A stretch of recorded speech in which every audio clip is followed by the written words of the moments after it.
On an all-new episode of the Superhero Show, we'll find out if Scott Pilgrim Takes Off sticks the landing, if Yu Yu Hakusho Chakuchi Oshikari Suru, and if the taste buds will ever watch a show besides Scott Pilgrim ever again.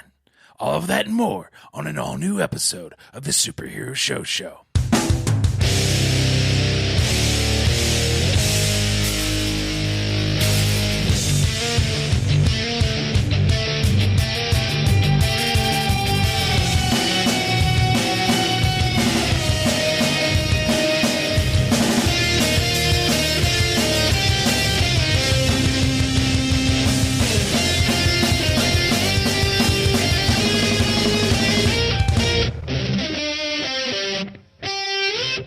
Hello, nerds, and welcome to 2024 and the Superhero Show, the only podcast that covers every live-action TV show based on a comic book and whatever animated ones we feel like diving into. I'm your host for the evening, Mike Gravano, and with me is my holiday partner, Mackenna, a.k.a. Books.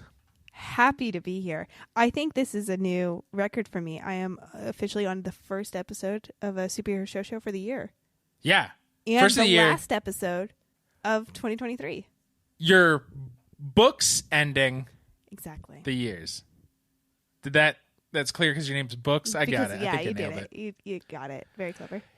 Is it everybody else is like, oh, holidays, I guess we don't need to do our duties anymore and we can just fuck off and not do a podcast? They think like having families and celebrating is a fucking excuse to not record a podcast. We have families. I told them to sit in the corner and be quiet. I've got a job to do. We just know sometimes you got to neglect your family. Yeah. And that, like, you want your kids to be interesting, so you have to give them some sort of a complex. A little bit of trauma helps a sense of humor. Yeah. You can't be funny if everything was happy all your life. Boring. You don't want a vanilla kid. And So you know you're what? welcome, family. Yeah. And you know what? Honestly, they're probably a little sick of us, so why not? Fuck That's off. true. But our listeners aren't. No, our listeners aren't. They're sick of their families. Yeah. When we're not talking to each other about these shows, we're talking to our families about them. So when we walk out of the room to record, they're like, thank God. Yeah. And they don't watch them and they don't care. No. So. But they know all the characters' names because of us. And they'll be very happy because tonight we were talking about the finale of Yu Yu Hakusho. But before that, the finale of Scott Pilgrim Takes Off. The grand finale of Scott Pilgrim Takes Off is, of course, a musical episode. But because show tunes are hard to write, the episode sends all of our main characters off-world during the performance to face down our ultimate enemy, an even older Scott Pilgrim, a 47-year-old bearded bitch who has spent the last 10 years alone in a room training. Taste buds ask you this, the only question I can ask you. Between multiple Scotts, the rise and fall of the evil exes, the musical, the whodunit, Super Ramona, robots, video games, fight scenes, bands that don't suck that bad, and epilogues. Does this episode stick the landing? That is a very a good question for this finale. I think it's got a slight bobble. I think a slight wobble in the landing. So not the pure Olympic 10 out of 10. Not a 10 out of 10, but it's not falling. We didn't overshoot it. I think it's got all of the components, but I think it still wobbles a little bit. Yeah. What is the wobbliest aspect for you? The epilogue. I remember it happened. I watched it not 6 hours ago. What happened in the epilogue? We just get silent little scenes of everyone's like happy, perfect future. Like Lucas Lee's a barista at a coffee shop, and then Scott's sister likes to look at his ass. That's right. Yeah, and drummer, and God, I cannot remember her name either. Her video store closes, and like just little snapshots, little vignettes, of, like little vignettes of like everyone's doing great. I don't think it was needed. I think we could have just ended. Yeah, because we already interacted with so many future selves. Right. So these are the present future. Yeah, these are the closer to future, not even older. I didn't mind the Wallace future vignette. What was Wallace doing? In France. Oh, he's in France and meets somebody and finally feels somebody, sparks. Yeah, and he feels the sparks, which was like that kind of connection of doubt. But It is. It just didn't. It felt a little too much that wasn't earned. Right. So that was the wobble. The one that I thought we could keep and maybe do a post-credit scene, because it does feel like if there's going to be a second season, it's this, is Gideon, Gordon, Goose, and Julie, and a third, is it Patel or is it somebody else? There's 3 of them who are now evil together. I think it's Patel. They're partnering, right? Right, are now in charge of the Empire together, and they all have the horrifying shadows behind them, showing these 3 are going to stir up some shit later. But that feels like the only one out of those scenes to be like, well, I guess show us that, because that's there will be more. Exactly. But yeah, the rest just didn't seem fully necessary. Felt a little forced. Before that, there's 3 sections. There's the everybody showing up to the premiere of the musical. There is the everybody is off-world, and then there's just the Scotts and Ramonas are off-world.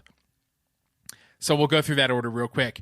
Scott rapidly trying to fight all the evil exes, and all of them being like, nah, bro. How did it, was it funny? Did that feel more of a closing all the arcs than the epilogue? That felt closing because it proved they had grown. Yes. It was, even unhinged Todd just adding layers of butter to his popcorn was just delightful. And then him turning around and being like, you owe me popcorn, but I'm still going to fight you. Because he punches it out. Each of those moments, the twins being like, we found out we're cool in the future, so. Yeah. That line was great. Our robot says we're cool in the future, so fist bumps, bro. Yeah. I felt like that captured that they're all in better places. Mm-hmm. They've all grown, and and it was all caused by Ramona too. All of their growth was by Ramona trying to figure out the Scott mystery, the whodunit, and it was satisfying to see that, even as you're still wondering, well, who did cause this kissing force field? Is what they're trying to the kissing force field. And we find out it was an even older Scott. Last week we met 37-year-old Scott. This is 47-year-old Scott, and he is Santa Zaddy, swole. Because after he failed last week, the 37-year-old went to a room and did nothing but train and learned everybody's weakness for 10 years. Now he's ripped and ready to beat the shit out of all of them. Mm-hmm. And then for some reason in the middle of the fight, everybody but Scott and Ramona gets sent back to the theater. Yeah. I think she sucks them up into her magic bag. Oh, okay. I felt like I blinked and suddenly they were all back. I'm like, it was really, really quick, but I'm pretty sure she's just like, this is between Scott, and I. And then she's just like, go back to Broadway. And then future Ramona shows up. Mm-hmm. And then they all are sort of talking and sort of fighting. And then the Ramonas hug and become super god Ramona. Because Ramona chooses Ramona. Is that what it is? Is that the kind of the point of the whole show, is that she's always chose a douchey dude? A douchey dude, but then run from the douchey dude because she's afraid. So in choosing love and sticking with love, she's choosing herself. I got what they were going for. I just don't know if the rest of the show built up to that moment. The rest of the show didn't build up to that moment, but also the conclusion didn't build up to that moment either, because we don't see this super independent Ramona working on herself. We see her still with Scott. So it just felt a little corny. Yeah. And the show, I think, it has its faults, is not generally corny. No. It has its sarcastic moments. It has its poking fun at its own genre moments, but it doesn't linger or dwell into cheesy or corny. And that moment did, to the point where I thought I had missed something, and I actually rewound it. I also did.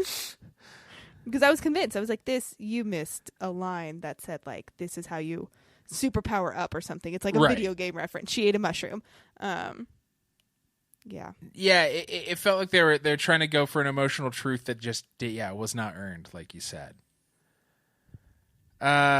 Overall, how do you feel about the show now that we're done? I still liked it. I still think if you're a fan of the movie or the comics, this is a fun little twist. Yeah. I think it takes you on a journey where you get to know characters who are so flat in the initial movie, and it's better in that way. I don't think it's going to go down as even a top show. Sure. It was fine. But it was fine. It was enjoyable. At no point was I frustrated that I was watching it, or I could be doing other things. Which I would say is dangerous, Because in a year from now, like Shushies, when Shushies 2024 are happening, we remember the terrible shows and remember the shows we loved. I think this is going to be middle, and we're going to go, oh, yeah, we did watch a cartoon about Scott Pilgrim. Mm-hmm. But we're not going to remember this. No. It was fine. It was fun. And I guess, isn't that good that fun, fine things can exist? Fun, fine things. And I think, like, the timing right now, it's a busy time. It's nice to watch something that's short and sweet. Like, the episodes are, like, 26 minutes long. Yeah, they which motor. Is great. So it works for what it is. Few moments of trying to, like, do too much is not, like, the biggest flaw of a TV show whatsoever. Yeah. But I'm not, like... Even though they hinted at a potential season 2, I'm not like, oh, I cannot wait for that to come out. Right. I just don't. When it comes out, I'll be like, oh, okay. Yeah. Yeah. I might watch it, but it might become like season 3 of Umbrella Academy. Never even dove right in. Not gonna get to it. Fair enough. On our way out, do you have a moment of the week? I have 2. They did not, you already revealed in the description, they did not delve into this full Broadway, which is disappointing because it honestly seems like it would be real fun. But we did get a bit of an Evil Exes song. Seemed like it was going to be a bop. Definitely had potential for a real fun number. Bummed that we didn't get to see any of it. It was just background sound. But I enjoyed that brief moment. And then my other favorite moment is there's a moment in the battle scene where even older Scott is fighting all of the exes in Scott and Ramona. And Ramona, like, opens her bag and, like, unleashes a bunch of tools to give them their strength that he has their weakness. And, like, Knives gets knives. And, like, there's, like, weapons and stuff. And then Vegan Todd gets a piece of broccoli. Uh-huh. And it's delightful, so. And he turns into Super Saiyan Todd again. Mm-hmm. Yeah. That was they're like, oh, yeah, wait. We're like a video game show. Let's do that again. Let's make this happen again. And I don't think they did that quite enough in the last 2 episodes. There was It does feel like they forgot sometimes that they were a video game based show towards the end. Mine is Scott, after he's burning through all the X's, he goes, no fighting, no kissing? This finale sucks. And it's like, all right, show, you did it. You're meta-ing towards the end. Let's go. Mm-hmm. And I thought it was cute. All of Scott Pilgrim Takes Off is on Netflix. Before we move on to the pull list, I've been working on a website. And it's, I don't know what to call it, like newyearres.com, newyearres.net, but it's to generate, coming up with New Year's resolutions is hard. Mm-hmm. And there's only so many: lose weight, eat better, drink less, right? Yeah. And those are all hack. And so what this website does is like, give me like a movie you like, musical artist you like, and a book you like. Was that a genuine question, or do I? Yeah. I'm telling. This is. We're gonna play out with the website. Will do this. The Barbie movie, an artist I like is Taylor Swift, and a book I like is The Giver. Okay, my algorithm is saying your New Year's resolution for 2024. You're gonna do an Iron Man in Hawaii. All right. That's your resolution. That's the resolution. It's focused. It's pointed. We really customize it to you based on the things we learned from your 3 items. Feels very customized to me. Yeah, right? So. Does it based on those things? You're like, of course. How could it be anything else? Why would I even consider like incorporating more veggies into my dinners? Ew, no, you don't need that.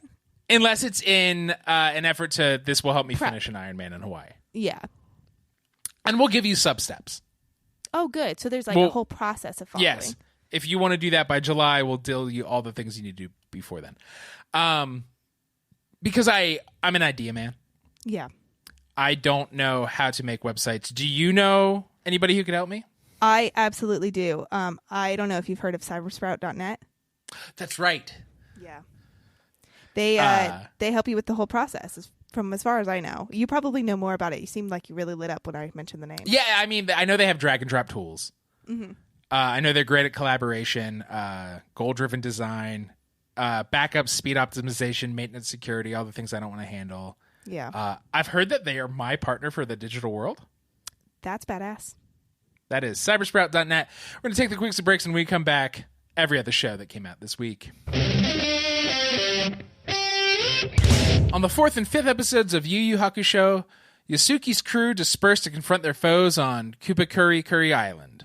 Locked in a prison cell, Kiko encounters Yukina and devises his escape plan. Yusiki finally comes face to face with Toguro and uncovers the shocking truth. And then Konma confronts Saikyo as the demon world rapidly opens up. Taste buds, I ask you this. The demon world opens up. What do? I'm going to be completely honest. I'm going to try to befriend some of those demons. Smart. I want to be on their side. Like, if this whole world's opening up, I'm switching sides real fast. Yeah. You're like, I have no faith in humanity. No. I, for one, welcome our new demon overlords. I'm going to work my way up the system as fast as I can is my goal. Smart. Yeah. I appreciate that. You're a realist, I think. Yeah. I understand that, like, world too divided. People can't even get along. There's no way. We're being taken over so quickly.